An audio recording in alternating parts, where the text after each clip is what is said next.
ঢেকে রাখ,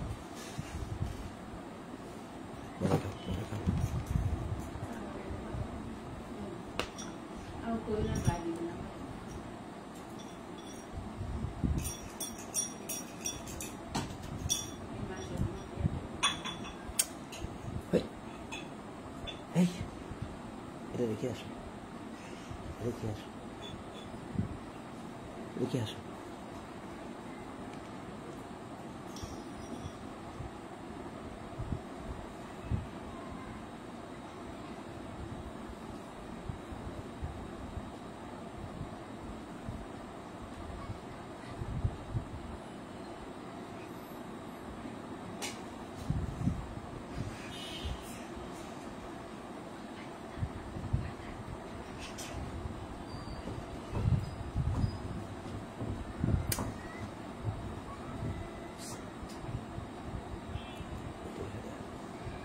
ওইটা ওইটা ওইটা এখানে আন, ঠেলা দেন।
সম্মানিত বন্ধুগণ, আপনাদের সকলের প্রতি শান্তি।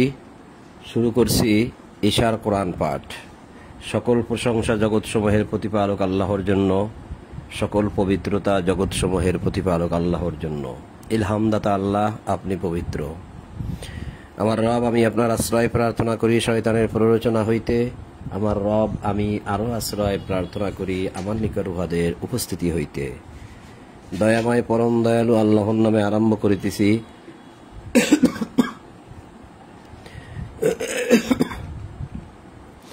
5 নম্বর সূরা মাইদা আয়াত 44 থেকে। 5 নম্বর সূরা মাইদা আয়াত 44 থেকে। বিসমিল্লাহির রহমানির রহিম। আল্লাহ বলছেন, ইন্না আনজালনাত তাওরাতা ফিহা হুদাও ওয়া নূর ইয়াহকুমু বিহান নাবিয়্যুনা আল্লাযীনা আসলামু লিল্লাযীনা হাদু ওয়ার রাব্বানিয়্যুনা ওয়াল আহবারু বিমা ইসতুহফিযু মিন কিতাবিল্লাহি ওয়া কানু আলাইহি শুহাদা ফালা তাখশাউন নাসা ওয়াখশাউনি ওয়া লা তাশতারু বিআয়াতি সামানান কলিলা ওয়া মান লাম ইয়াহকুম বিমা আনজালাল্লাহু ফাউলাইকা হুমুল কাফিরুন। বাংলা অনুবাদ ইসলামিক ফাউন্ডেশন। আল্লাহ বলছেন যে নিশ্চয়ই আমি, বাংলা অনুবাদ, নিশ্চয়ই আমি তাওরাত অবতীর্ণ করিয়াছিলাম, উহাতে ছিল পথ নির্দেশ ও আলো, হুদা ও নূর। নূর আলো, হুদা পথ নির্দেশ। নবীগণ যাহারা আল্লাহর অনুগত ছিল তাহারা ইহুদিদেরকে তদ অনুসারে বিধান দিত, আরো বিধান দিত রব্বানিগণ। কাদেরকে? ইহুদিদেরকে। ইহুদিদেরকে নবীগণ এবং রব্বানিগণ ইহুদিদেরকে বিধান দিত। দেখেন, নবীগণ বিধান দিত, রব্বানিগণ অর্থাৎ যারা আল্লাহওয়ালা, আলেম সমাজ, পীর, পুরোহিত, দরবেশ, এই জাতীয় মানুষদেরকে এর সাথে মিলানো যায়, যাদেরকে পবিত্র মনে করা হয়, ভালো মনে করা হয়, ভালো মানুষ বলে আখ্যায়িত করা হয়। তবে আবার আমাদের সমাজে কিন্তু এই জাতীয় মানুষ যারা আছে তারা কিন্তু আবার মানুষের সাথে ধোঁকাবাজিও করে। তাদের মধ্যে ছিল না ছিল আল্লাহই জানে। আল্লাহ বলছেন যে নবীগণ যাহারা আল্লাহর অনুগত ছিল তাহারা ইহুদিদেরকে তদ অনুসারে বিধান দিত, আরো বিধান দিত রব্বানিগণ এবং বিদ্বানগণ, কারণ তাহাদেরকে আল্লাহর কিতাবের রক্ষক করা হয়েছিল। আল্লাহর কিতাবের রক্ষক, তাহলে নবীগণ, রব্বানিগণ, বিদ্বানগণ এরা ছিল সকলেই আল্লাহর কিতাবের রক্ষক।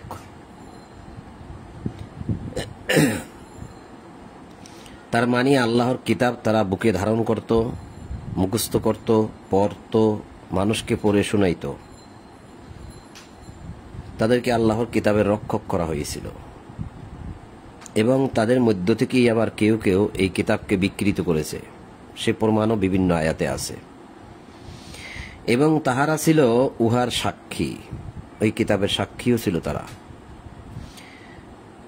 এখন আল্লাহ রাসূলুল্লাহকে বলছেন যে সুতরাং মানুষকে ভয় করিও না, আমাকেই ভয় করো। ফালা তাখশাউন নাসা ওয়াখশাউনি।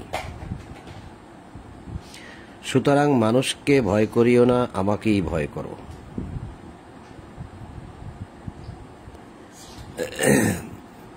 এই কথাটা সম্ভবত তাদেরকেই বলা হয়েছিল, রাসূলুল্লাহকে নয়। এই যে ইহুদিদের মধ্যে যারা ছিল, কিতাবের রক্ষক যারা ছিল, তাদেরকেই বলা হচ্ছে, যে তাদেরকেই বলা হয়েছিল যে সুতরাং মানুষকে ভয় করিও না, আমাকেই ভয় করো এবং আমার আয়াতসমূহ তুচ্ছ মূল্যে বিক্রয় করিও না। এখান থেকে আমার বুঝে আসলো যে কথাটা আল্লাহ তাদেরকে বলেছেন, রাসূলুল্লাহকে বলেন নাই। মনে হয় এই কারণে যে রাসূলুল্লাহ তো আয়াত তুচ্ছ মূল্যে বিক্রয় করে না।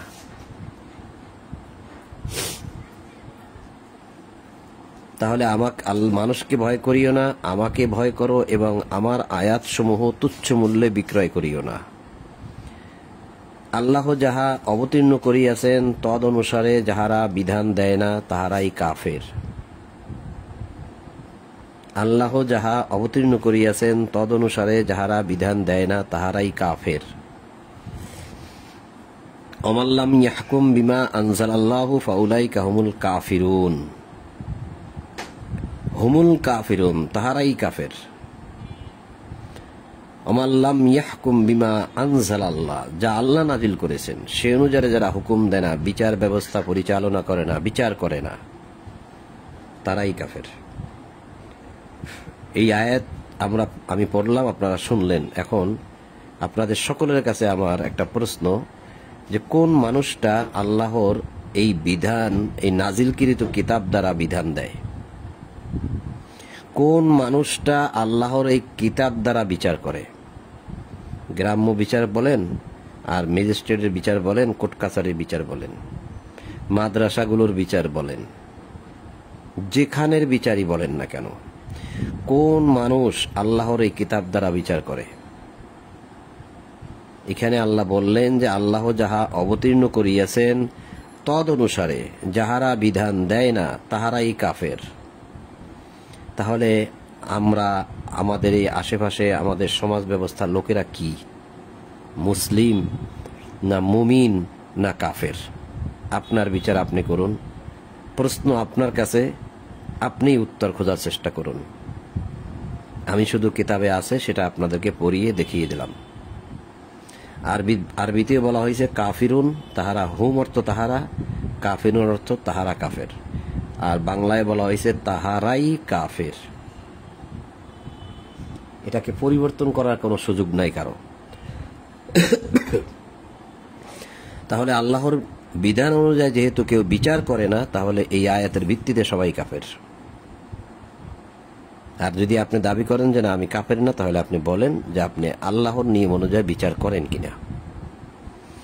আপনি হয়তো প্রশ্ন তুলবেন যে আমি কি করব, আমার হাতে তো ক্ষমতা নাই। তো ক্ষমতা যেহেতু নাই, আপনি এই আয়াত পড়েন, কিতাব পড়েন, কিতাব পড়ে আপনি এটা জানেন এবং এটা মানুষের নিকট প্রচার করেন, এবং যাদের হাতে ক্ষমতা আছে তাদের কাছে আপনি, আমি, আমরা সবাই মিলে যাই, তাদেরকে একটা আবেদন করি, তাদের কাছে একটা আবেদন করি যে ভাই আপনিও মুসলিম, আপনি ক্ষমতাবান, আপনি আমাদের দেশের প্রধান, আপনিও মুসলিম, আমরাও মুসলিম, সবাইকেই তো মরতে হবে। আসুন আল্লাহর একটি আয়াতকে আমরা সামনে আনি, আমরা যেন কেউ কাফের না থাকি। আসুন আল্লাহর আয়াত দ্বারা আমরা বিচার কার্য পরিচালনা করি বা আমরা বিচার করি। আপনার দ্বারা সবকিছু সম্ভব না হলেও কয়েকটা, দুই একটা মুষ্টিময় কয়েকটা বিচার ব্যবস্থা তো আপনি কোরআন দিয়ে করতে পারেন। যেহেতু আপনিও তো মুসলিম, আপনাকেও মরতে হবে, আপনাকেও হিসাব দিতে হবে। বাংলাদেশের লক্ষ লক্ষ মানুষ মিলে যদি এরকম একটা আবেদন সরকারকে করে, সরকার কি মানবে না? এখানে তো অযৌক্তিক কিছু না। যে আল্লাহর একটি, দুটি, তিনটি আইন আপনি প্রতিষ্ঠিত করুন, পরেরগুলো পরে, আগে দুই একটি করে করুন, শুরু করুন। এটা অন্যায় বলি নাই আমরা তো বলি নাই আপনি গদি ছাড়েন, আমরা তো বলি নাই যে আপনাকে আমরা মানি না, আমরা তো আপনাকেই মানি। আপনি দেশের প্রধান, আপনার মন্ত্রী পরিষদ, সবাইকেই তো আমরা মানি। তা আসুন আমাদের দেশের লক্ষ লক্ষ আলেম সমাজ মিলে, আপনি আমি মিলে যে সরকারের কাছে একটা আবেদন করি, তাহলে কি সরকার বিষয়টা বিবেচনায় নিবে না? কিন্তু কেউ কি সেটা করে? নাকি বলে নামো নামো, গদি ছাড়ো গদি ছাড়ো, আমি ক্ষমতায় বসি, আমি ভালো। আল্লাহ বললেন যে আমি তাওরাত অবতীর্ণ করিয়াছিলাম, উহাতে ছিল পথ নির্দেশ, আলো। তা তাওরাতে যা ছিল এখানে কি আছে? একই জিনিস তো। এখানেও পথ নির্দেশ, হুদা। এই কিতাবের শুরুতেই বলা হয়েছে হুদাল্লিল মুত্তাকিন, এই কিতাব মুত্তাকিদের জন্য হুদা, হেদায়েত। তা সেখানে ছিল নূর, আলো। এই যে নূর, আলো, এই কিতাবকেও আল্লাহ নূর বলেছে অনেক আয়াতে, যে এটা নূর। তাহলে তাওরাত আর এইটার মধ্যে পার্থক্য কোথায়? একই তো, বিধান সব এক। ইতিহাস অনেক ভিন্ন ভিন্ন হতে পারে, আইন বিধান সব এক। ৪৫ নম্বর আয়াতে বলছে সূরা মাইদার যে আমি তাহাদের জন্য উহাতে বিধান দিয়াছিলাম, প্রাণের বদলে প্রাণ, চোখের বদলে চোখ। কেউ যদি কাউকে হত্যা করে তাহলে তাকেও হত্যা করতে হবে, প্রাণের বদলে প্রাণ, চোখের বদলে চোখ। কেউ যদি কারো চোখ উপরে ফেলায় তাহলে তার চোখও উপরে ফেলতে হবে। সেই তাওরাতের মধ্যে সেই বিধান ছিল। তাহলে এখানেও তো সেই বিধান থাকবে।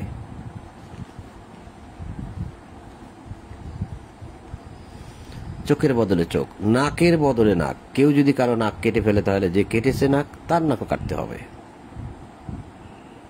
কানের বদলে কান, এইগুলো আল্লাহ কিছু একটা উদাহরণ দিয়ে দেখাচ্ছে। দাঁতের বদলে দাঁত, এবং জখমের বদলে অনুরূপ জখম। কেউ যদি আপনাকে একটা ছুরি দিয়ে বা ধারালো অস্ত্র দিয়ে আঘাত করে, এখন তাকে ধরে ঠিক ওই রকমই আঘাত করে দিতে হবে, কারণ আল্লাহ তো বললেন জখমের বদলে জখম। তাহলেই তো বিচার কার্যটা সঠিক হলো। তাহলে এখন এই যে আমাদের সমাজে যে দেখা যায় যে মানুষ মানুষের প্রতি জুলুম করে, কই এরকম একটা আইন তো কেউ পালন করার জন্য সোচ্চার হচ্ছে না।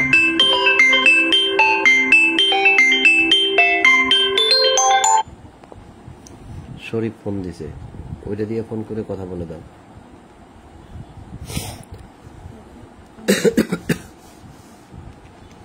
অথবা ওইটা ফোন দিব আনে। তাহলে আমি যেটা বলছিলাম, একটা ফোন আসছিল, এই জন্য একটু সমস্যা হলো, যে জখমের বদলে যদি অনুরূপ জখম হয়, কেউ যদি আপনাকে অ্যাসিড নিক্ষেপ করে তাহলে আপনি অ্যাসিড নিক্ষেপ করেন, এটা তো আল্লাহর কথা। জখমের বদলে জখম। কেউ যদি আপনাকে লাঠি দিয়ে ও অনেক পিটায়, তাহলে আপনিও তাকে যখন ধরতে পেরেছেন বিচার ব্যবস্থার মাধ্যমে তাকেও ঠিক লাঠি দিয়ে অনুরূপ পিটানো হোক। অতঃপর কেহ উহা ক্ষমা করিলে উহাতে তাহারই পাপ মোচন হইবে। দেখেন, আপনি জীবনে অনেক পাপ করেছেন, আমি করেছি। কেউ হয়তো আমার ক্ষতি করেছে, জখম করেছে, পিটিয়েছে, আমার নাক কেটেছে বা কান কেটেছে বা চোখ উপড়ে ফেলেছে। এখন কিন্তু আমি যদি ক্ষমা না করি তাহলে বিচার ব্যবস্থার মাধ্যমে তার এই ক্ষতি করতে হবে। তাহলে আমি যদি ভয় করি যে আমার তো অনেক পাপ আছে, তা আল্লাহ তো কিতাবে বলছে যে ক্ষমা করে দিলে তার পাপ মোচন হয়ে যাবে। অর্থাৎ আমি যদি ক্ষমা করে দিই তাহলে আমার পূর্বের যত পাপ আছে আল্লাহ ক্ষমা করে দিবে। তাহলে তো আমি পরিশুদ্ধ হয়ে যাই, নিষ্পাপ হয়ে যাই। তাহলে এটা ভালো না? তাও সবকিছুই বিচারের মাধ্যমে হতে হবে, সাক্ষীর মাধ্যমে হতে হবে। এরপরে আল্লাহ বলছেন যে আল্লাহ যাহা অবতীর্ণ করিয়াছেন তদ অনুসারে যাহারা বিধান দেয় না তাহারা জালিম। অমাল্লাম ইয়াহকুম বিমা আনজালাল্লাহ, যা আল্লাহ নাজিল করেছেন সে অনুসারে যারা বিধান দেয় না, ফাউলাইকা হুমুজ জালিমুন। হুম অর্থ তারা, জালিম অর্থ জালিম, তাহারাই জালিম। তাহলে এই বিধান অনুযায়ী যাহারা বিধান আজ পর্যন্ত দেয়নি, তাহলে তারা কি জালিম নাকি মুসলিম? আপনার বিবেক কি বলে? আর যে জালিম সেই কিন্তু কাফের, কারণ আল্লাহ বলছেন যাহারা আল্লাহ যাহা অবতীর্ণ করেছেন সে অনুসারে যারা বিধান দেয় না তারা জালিম। আর এখানে বলেছেন আল্লাহ যে আল্লাহ যাহা অবতীর্ণ করেছেন সে অনুসারে যারা বিধান দেয় না তাহারা কাফের। তাহলে কিতাবের আইন দ্বারা বিচার না করলে সে কাফের, কিতাবের আইন দ্বারা বিচার না করলে সে জালিম। তাহলে জালিম আর কাফের পার্থক্য রইল কোথায়? আমি বলছি জালিমরাই কাফের, কাফেররাই জালিম। এটা তো আল্লাহ দেখিয়ে দিল, আমি সেই জন্য বলতে পেরেছি। এরপরেও আপনি একটি জ্বলন্ত প্রমাণ নিতে পারেন। সূরা বাকারার 254 নম্বর আয়াত, এই দেখেন, এটা সূরা বাকারা 254 নম্বর আয়াতে আল্লাহ বলছে কাফেররাই জালিম। দেখতে পাচ্ছেন? কাফেররাই জালিম। এখানে বলছে আল কাফিরুনা হুমুজ জালিমুন, কাফেররাই জালিম। এই আয়াতেও কিন্তু তাই হচ্ছে যে যারা আল্লাহর বিধান অনুসারে বিধান দেয় না তারা কাফের, যারা আল্লাহর বিধান অনুযায়ী বিধান দেয় না তারা জালিম। তাহলে আপনি আমি আরামায়েশে বসে আছি, সুখে শান্তিতে আছি, আর ভাবতেছি আমরা মুসলিম, ভেস্তে যাব, জান্নাতে যাব।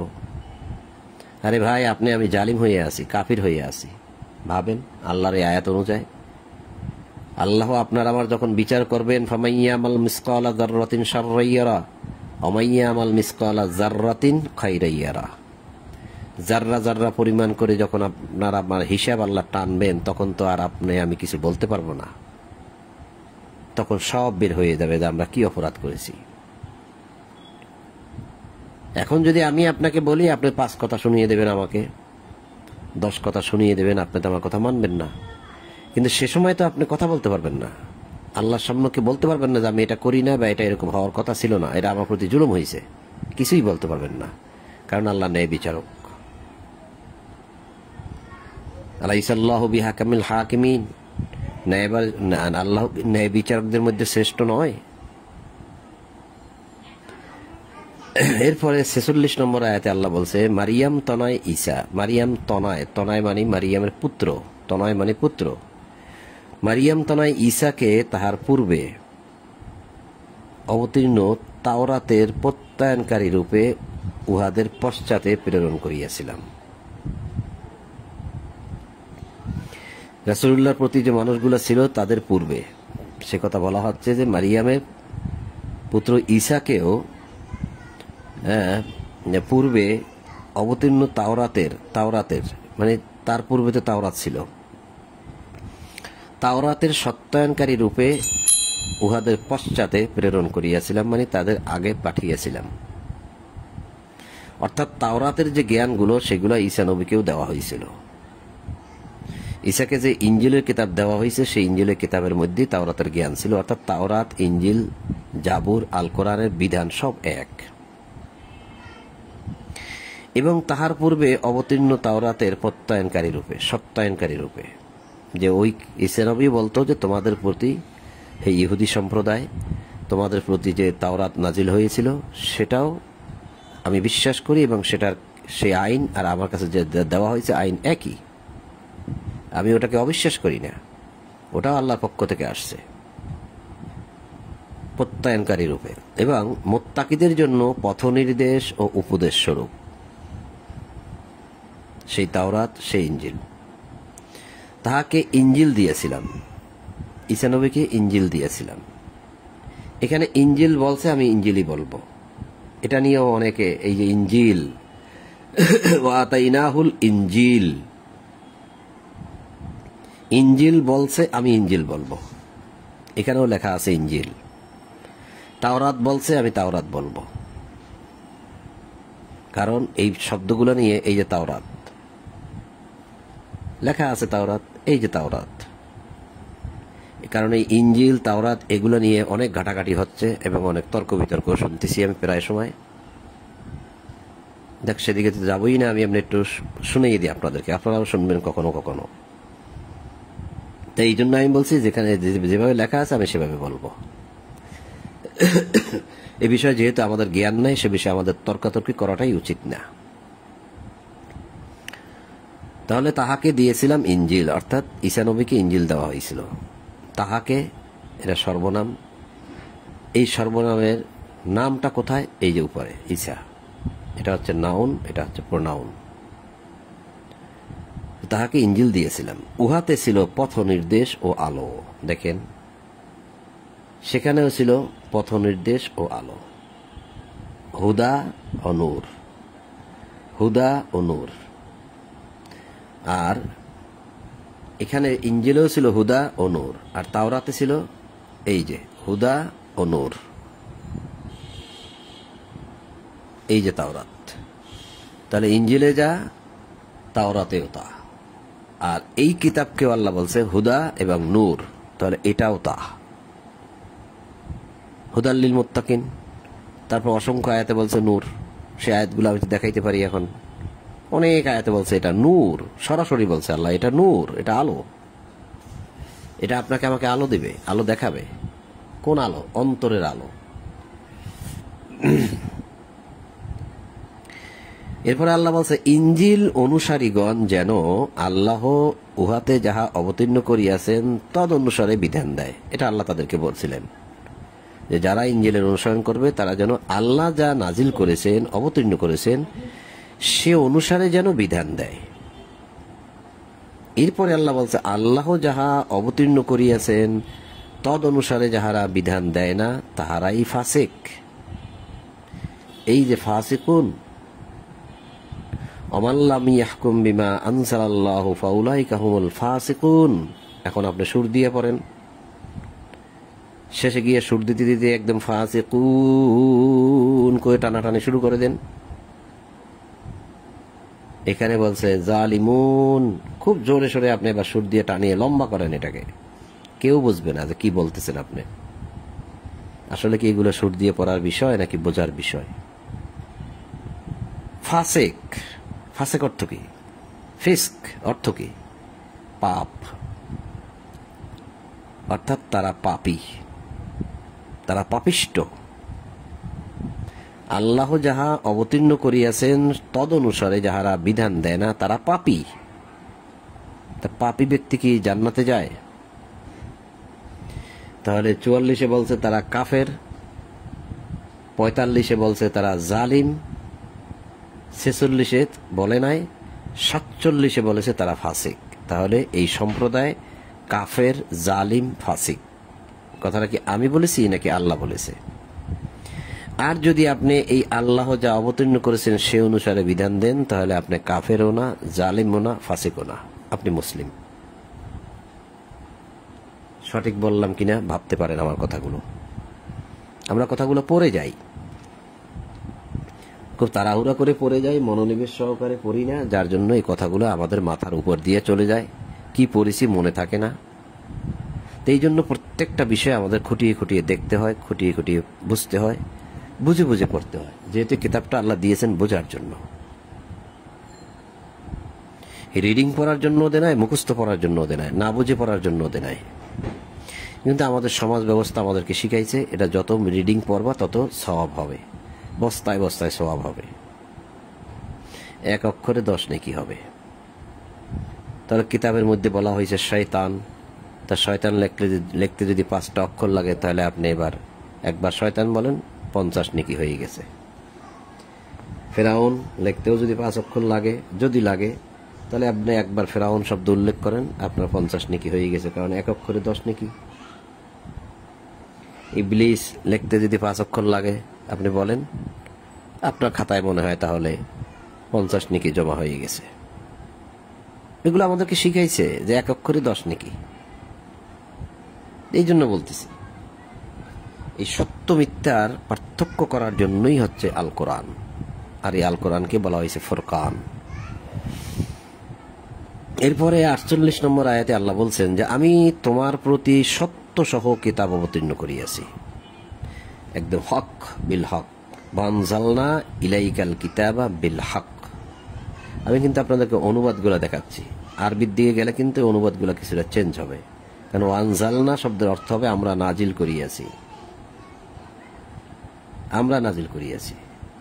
এখানে কিন্তু এটা আমরা পূর্বেও পড়ে আসছি 44-এ, নাজিল করিয়াছি আমরা। তা আমি বলতেছি যে বাংলা পড়ে শোনাচ্ছি, সেজন্য এখানে এরকম আছে তাই শোনাচ্ছি, ওইটার ব্যাখ্যা বিশ্লেষণ ভিন্ন। যে আমি তোমার প্রতি সত্য সহ কিতাব অবতীর্ণ করিয়াছি, ইহার পূর্বে অবতীর্ণ কিতাবের প্রত্যয়নকারী ও সংরক্ষক রূপে। খেয়াল করেছেন,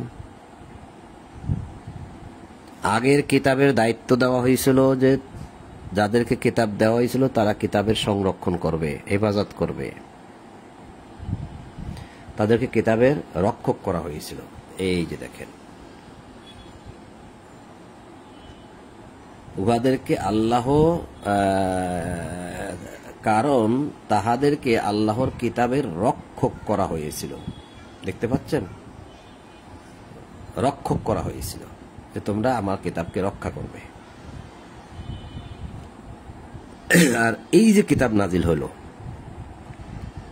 এটাকে কি বললো আল্লাহ? যে আমি তোমার প্রতি মানে রাসূলুল্লাহকে বলা হচ্ছে, তোমার প্রতি সত্য সহ কিতাব অবতীর্ণ করিয়াছি, ইহার পূর্বে, মানে এই যে ইহার পূর্বে তাওরাত ইনজিল নাজিল হয়েছিল, ইহার পূর্বে অবতীর্ণ কিতাবের প্রত্যয়নকারী, মানে সত্যায়নকারী, মানে সেই কিতাবগুলোও ঠিক ছিল এবং সেই কিতাবের মধ্যে যা ছিল সেগুলো এই কিতাবের মধ্যে আছে, প্রত্যয়নকারী। তবে সেগুলো কিন্তু বর্তমানে নষ্ট করে ফেলছে, বিকৃত করে ফেলছে।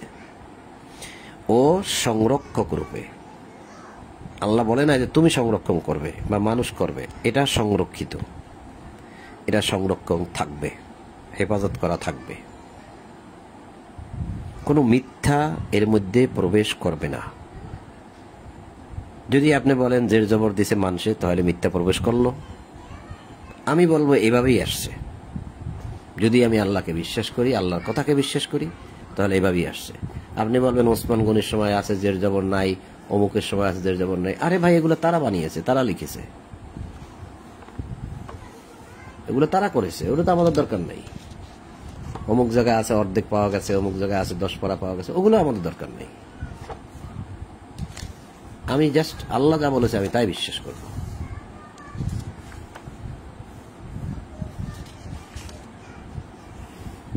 একচল্লিশ নম্বর সূরা হামিম সিজদা, এটাকে সূরা ফুসসিলাত বলা হয়। 41 নম্বর সূরা হামিম আস-সাজদা, এটাকে সূরা ফুসসিলাত বলা হয়। এই সূরার 42 নম্বর আয়াত, অর্থাৎ 41-এর 42। কি বলছেন আল্লাহ? কোন মিথ্যা ইহাতে অনুপ্রবেশ করিতে পারে না, কোন মিথ্যা প্রবেশ করতে পারে না এর মধ্যে, এই কিতাবের মধ্যে। অগ্র হইতেও নয়, পশ্চাৎ হইতেও নয়। সামনের দিক থেকে যে কিছু কেটে নতুন করে ঢুকাবে সে সুযোগটাও নাই। পিছনের দিক থেকে অর্ধেকের পরের যে পিছনের সাইড, সেখান থেকেও যে কেউ কিছু ঢুকাবে সে সুযোগটাও নাই। ইহা প্রজ্ঞাময় প্রশংসার্হ, আল্লাহর নিকট হইতে অবতীর্ণ। আল্লাহ যেহেতু বলেছেন যে লা ইয়াতিহিল বাতিলু মিন বাইনি ইয়াদাইহি ওয়ালা মিন খালফিহি, এর মধ্যে প্রবেশ করবে না, ঢুকবে না, দেওয়া হবে না, কেউ দিতে পারবে না বাতিল, কোনো বাতিল বা কোনো মিথ্যা। মিন বাইনি আইদিহি, সামনে থেকেও নাই, ওয়ালা মিন খালফিহি, এবং মিন বাইনি ইয়াদাইহি ওয়ালা মিন খালফিহি, এবং কোনো খালফ অর্থাৎ কোনো পিছন থেকেও না। তানজিলুম মিন হাকিমিন হামিদ, যিনি প্রশংসিত, যিনি হাকিম, তার পক্ষ থেকে এটা তানজিল করা হয়েছে, অর্থাৎ নাজিল করা হয়েছে, অর্থাৎ অবতীর্ণ করা হয়েছে। তাহলে স্রষ্টার পক্ষ থেকে যদি কিছু নাজিল করা হয়, আর যদি স্রষ্টা গ্যারান্টি দেয় যে এখানে প্রবেশ করবে না, তাহলে আর সেখানে কিছু ঢোকে নাই। এটা আমার বিশ্বাস। শুধু এটা নয়, আমি আরো একটা সূরা থেকে আপনাকে দেখাইতে পারি যদি আপনি দেখতে চান। বিরক্ত হবেন বলে অনেক সময় অনেক কিছু দেখাইতে চাই না, আর একটু সর্দি লেগেছে তো কথাগুলো একটু স্লো হয়ে গেছে, আমার সবসময় একরকম থাকে না। এটা হচ্ছে আপনার এই যে 15 নম্বর সূরা হিজর, সূরা হিজর 15 নম্বর সূরা, আয়াত কত? 9। এই যে 9, আমি কোরআন অবতীর্ণ করিয়াছি এবং অবশ্য আমি উহার সংরক্ষক। আল্লাহ বললেন কি যে এখানে আরবিটা কিন্তু আমি নাই, আরবিটা ওই জন্য আমার বলতে হয় মাঝে মধ্যে, না হলে আমি অপরাধী হয়ে যাই। ইন্না নাহনু, নাহনু শব্দের অর্থ হয়েছে কিন্তু আমরা। ইন্না নিশ্চয়ই, নাহনু আমরা, নাজ্জালনা আমরা নাজিল করেছি। এই নাজ্জালনা বহু বচন। নাজ্জালনা জিকরা, এই যে জিকরা, এই যে জিকির, অর্থাৎ এই যে উপদেশ গ্রন্থ, এই উপদেশ বাণী, এই স্মরণীয় গ্রন্থ, স্মরণের বাণী, এই স্মরণিকা আমরা নাজিল করেছি। অর্থাৎ আল্লাহ, জিবরিল, ফেরেশতা সকলে মিলে এটা দিয়ে গেছেন। আল্লাহ যেভাবে বলছেন সেভাবে জিবরিল আমিন এবং ফেরেশতা মণ্ডলী এসে দিয়ে গেছেন। তাহলে তারা সকলে মিলে একটা পরিচালনা ব্যবস্থাপনার মধ্যে আছেন সকলেই, এবং ফেরেশতারা আল্লাহর কথা কখনো অন্যায় রদবদল করে না, ভুল করে না। তাহলে আমরা নাজিল করেছি এবং আমরা ওয়াইন্না লাহু লাহাফিজুন, এবং এইটা আমরাই সংরক্ষক করব। হাফিজুন, আমরাই হেফাজত করব, এটাকে সংরক্ষক করব মানে হেফাজত। তা আমরা নাজিল করেছি, আমরা হেফাজত করব। মানুষের হাতে ছেড়ে দিলে বহু আগেই রদবদল হয়ে যেত। হ্যাঁ, মানুষ ছাপাচ্ছে, পড়তেছে, লিখতেছে। রাসূলুল্লাহ কলবে এই কোরআন দিয়ে দেওয়া হয়েছে, রাসূলুল্লাহ মানুষকে লিখে লিখে দিছে, কারণ তার কলবে তো সব লেখা আছে, আছে না? আপনার যদি একটা গান মুখস্থ থাকে, কেউ যদি বলে যে ভাই আপনার তো একটা গান মুখস্থ আছে, আপনি আমাকে একটু লিখে দেন, তা আপনি আপনার কলবের মধ্যে গানটা মুখস্থ আছে, আপনি সেটা লিখে দিতে পারবেন না? যদি আপনার কলবের মধ্যে, অন্তরের মধ্যে একটা গজল মুখস্থ থাকে, কেউ যদি বলে ভাই আপনার গজলটা খুব সুন্দর, আমাকে একটু লিখে দেন, তা আপনি লিখে দিতে পারবেন না? রাসূলুল্লাহ কলবের মধ্যে এই পুরো কোরআনকে আল্লাহ প্রবেশ করিয়ে দিয়েছেন, ঢুকিয়ে দিয়েছেন। সে আয়াতগুলোর দিকে এখন যাচ্ছি না, আগে দেখাইছি যে একদম কলবের মধ্যে। আর এই কথা রাসূলুল্লাহকে আল্লাহ বলছে যে আপনি তাড়াতাড়ি এই মুখস্থ করার জন্য, আত্মস্থ করার জন্য, আয়ত্ত করার জন্য আপনার জিহ্বা নাড়াচাড়া করেন না, প্রয়োজন নাই। আপনার কলবে ওটা রেখে দেওয়ার দায়িত্ব আমাদের। তাহলে রাসূলুল্লাহর কাছে এটা ছিল, যখনই জনগণ চাইছে বা রাসূলুল্লাহ তাদেরকে লিখে দিছে। আর এই লিখতে গিয়ে কিন্তু রাসূল নিজেই কখনোই তার নিজের কথাটাকে ওখানে লিখে দেয় নাই আল্লাহর কথা ছাড়া। সে কথাও আল্লাহ বলছে যদি সে নিজের কোনো কিছু সেখানে চালাইতে চেষ্টা করতো তাহলে তারা আমি ডান হাতটা ধরে ফেলতাম, যে হাত দিয়ে লেখে এই হাত ধরে ফেলতাম আর তার জিহ্বাটা কেটে দিতাম। 69 নম্বর সূরা হাক্কার 44, 45, 46 পড়েন, দেখেন আছে। যাচ্ছি না ওদিকে। তার মানে রাসূলুল্লাহ এটা লিখে দিয়েছেন জনগণকে, মানুষকে, এবং পড়ে শোনাইছেন। তাহলে এখন যদি আমি বলি যে এটা কিভাবে আসলো আমাদের কাছে, আসছে ওই যে রাসূলুল্লাহ লিখে দিছে, সেটা ছিল যেভাবেই হোক, ছিল একত্রিতভাবেই ছিল। যেহেতু আল্লাহ চ্যালেঞ্জ করছে যে এটা সংরক্ষক আমরা নিজে, তাহলে সেটা থাকবে, কোনো মিথ্যা এখানে ঢুকবে না, তাহলে ঢুকে নাই।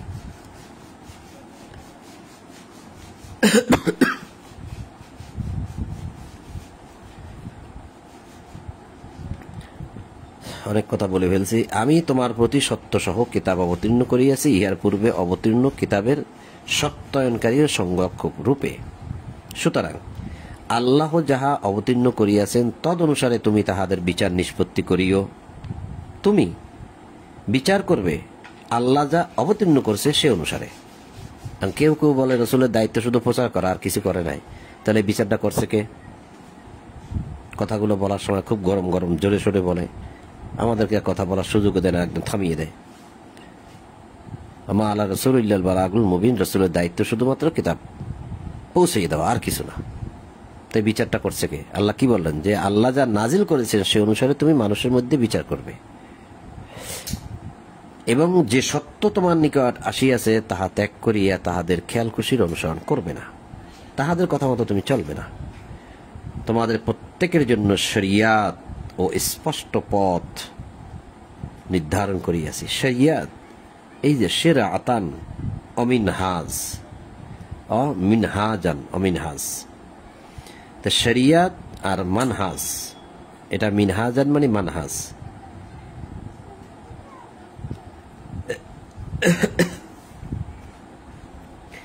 শরিয়াত অর্থ সমাজ পরিচালনার অবকাঠামো বা কাঠামো, পালন পদ্ধতি। শরিয়াত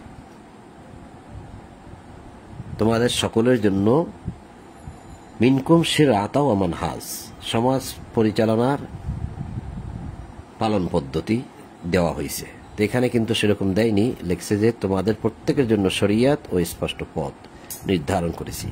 কিভাবে সমাজ পরিচালনা করবে সেই শরিয়াত এবং তার পালন পদ্ধতি, মিনহাজ, এই মিনহাজ তার পালন পদ্ধতি আমি তোমাদেরকে দিয়ে দিয়েছি। ইচ্ছা করিলে আল্লাহ তোমাদেরকে এক জাতি করিতে পারিতেন, কিন্তু তিনি তোমাদেরকে যাহা দিয়েছেন তদ্বারা তোমাদেরকে পরীক্ষা করেন। এক জাতি করতে পারতেন, কিন্তু করেননি। এটা দিয়েছেন, এখন কে পড়ব কি পড়ব না, কে মানব কি মানব না, সেটা তা তিনি দেখতে চান। এক জাতি করতে পারতেন, তিনি পরীক্ষা করতে চান।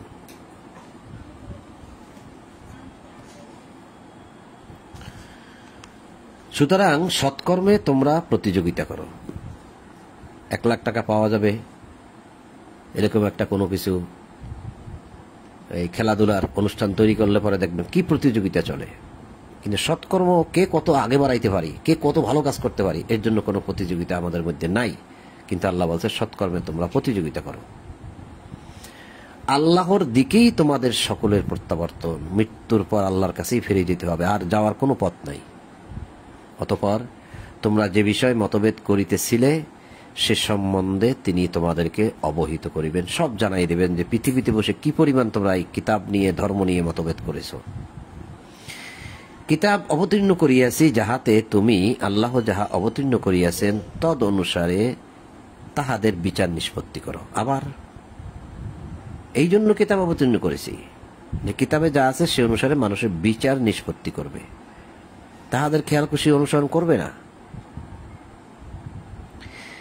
এবং তাহাদের সম্বন্ধে সতর্ক হও যাহাতে আল্লাহ যাহা তোমার প্রতি অবতীর্ণ করিয়াছেন এই কিতাব উহারা তাহার কিছু হইতে তোমাকে বিচ্যুত না করে, এই কিতাব থেকে যেন তোমাকে তারা সরাইতে না পারে।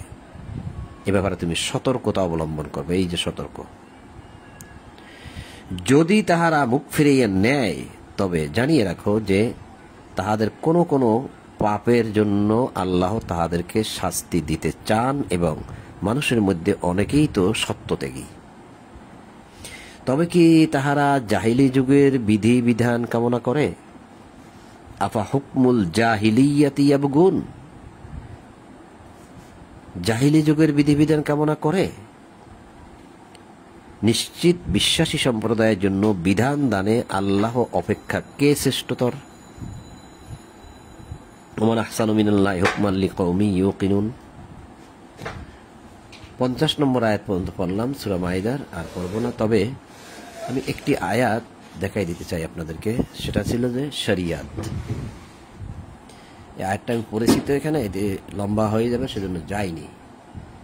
2-1 মিনিটের মধ্যে যেখানে যে আল্লাহ বলছেন যে লিকুল্লিন জাআলনা মিনকুম শিরআতাও ওয়া মিনহাজ, এটা আমি একটু আপনাদেরকে দেখাবো। 48 নম্বর সূরা 45 নম্বর সূরার সম্ভবত 18 নম্বর আয়াত।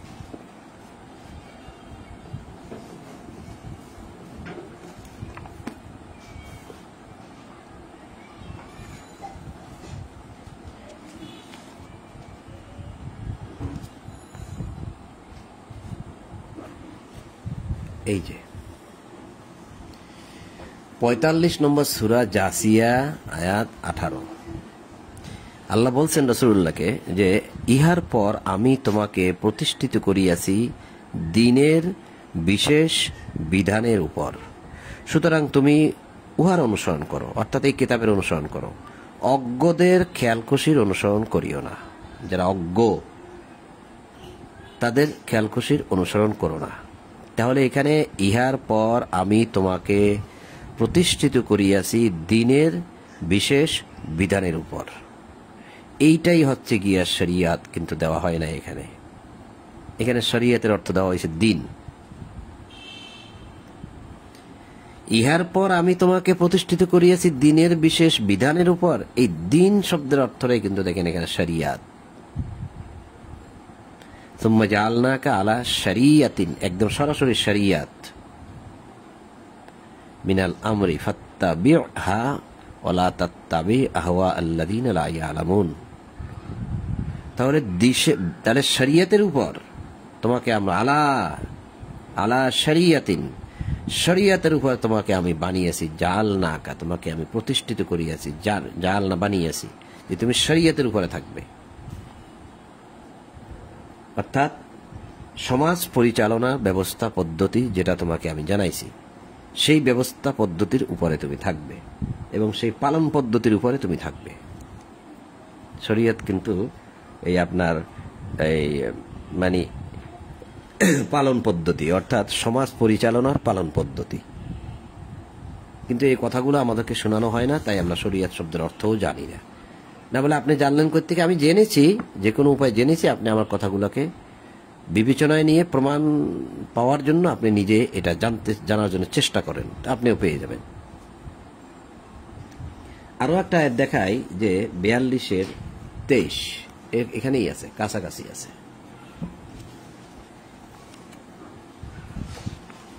এখানে কিন্তু ব্যাপকভাবে বলছে কথাটা আল্লাহ।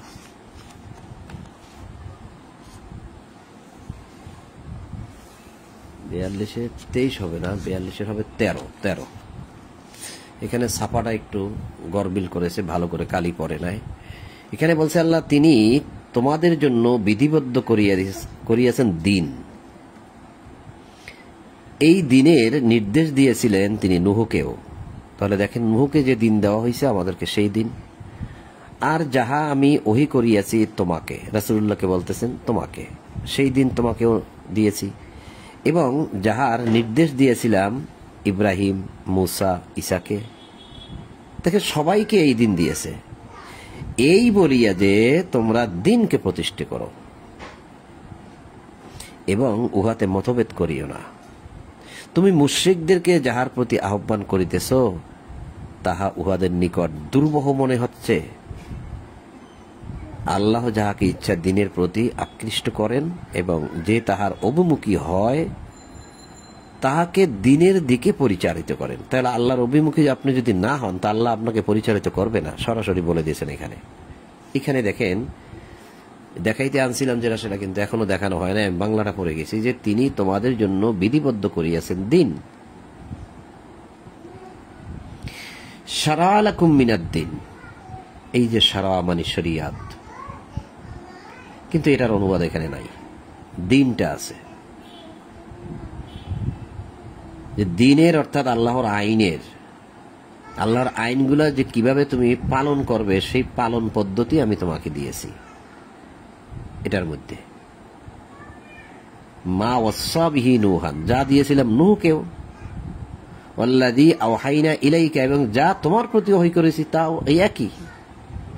ওয়া মা ওয়াসাইনা বিহি ইব্রাহিমা মূসা ওয়া ঈসা, আর এটা দিয়েছিলাম মূসা, ঈসা, ইব্রাহিমকেও এই একই।